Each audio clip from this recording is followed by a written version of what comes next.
pán Šimečka, pán Matovič, pani Čaputová, pani Hanzelová, pani Dybáková, pán Kovačič, stránky Ako zomri, milé RTVS, Markíza Jojka. Vlastne všetci hajzli, pometení, uchyláci a liberálne špiny. Vy ste chodili rumazgať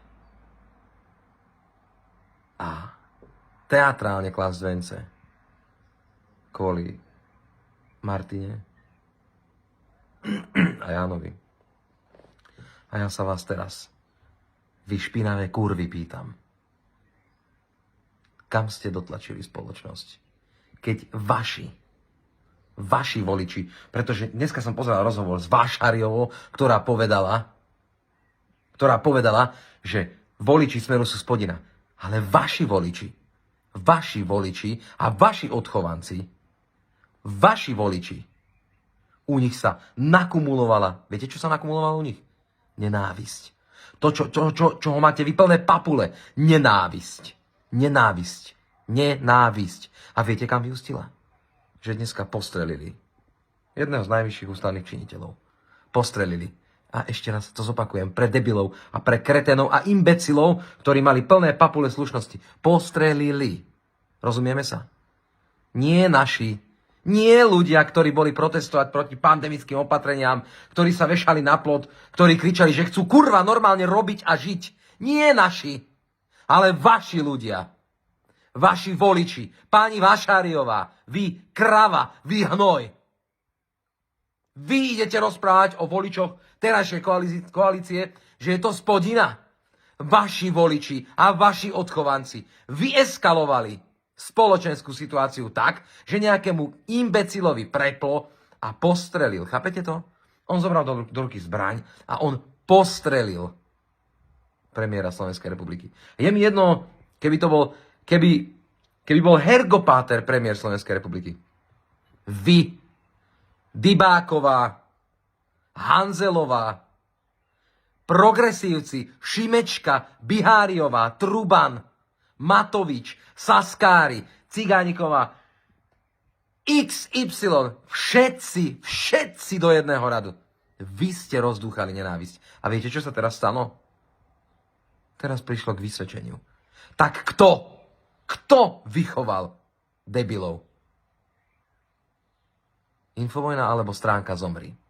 Keď si to dáme na misku váh. Kto? Ja si myslím, že máme v tom jasno. A ja som veľmi zvedavý, čo teraz bude. Pretože keď my sme kričali pred voľbami, a je jedno, či niekto volil Smer, alebo sa zaujímal o zostavenie vlády v Kongu, je to kurva jedno. Ale keď my sme kričali, že ľudia, ktorí, keby sa dostali k moci na čele s PSK-om, sú narušení, tak nás nikto nepočúval. A tu máte vysvedčenie. Narušení sú. Narušený je svet. A narušenci sú tu vďaka vám. Vďaka tomu, že vy ste ich vychovali. Vy ste to vyeskalovali. Dnes niekto zobral do ruky zbraň a na výjazdovom rokovaní vlády postrelil premiéra. A ja by som takto isto reagoval, keby postrelili aj uzdychanú hradnú pani. Je mi to jedno. Toto sa kurva nerobí. To sa proste... To čo je? Ale viete čo? Už držte papule o nenávisti. Už držte písky o slušnosti.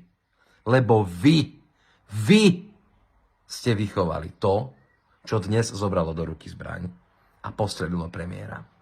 Médiá, politici, progresívci, bratislavská ogrcaná cházka, bratislavská ošťatá kaviareň, sojoví kreténi, bezpohlavní nebinárni tupci a celá táto ogrcaná banda na čele s progresívcami.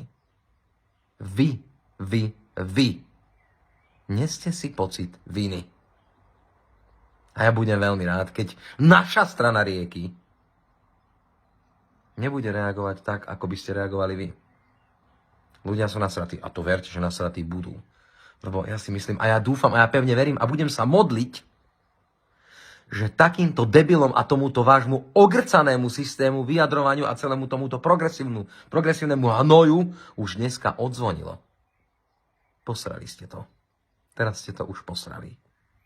Pani Vášáriová, vy, ktorá vykrikujete, že voliči Smeru a voliči terajšej koalície alebo jednej z koaličných strán sú spodina. Nie, pani Vášáriová, nie.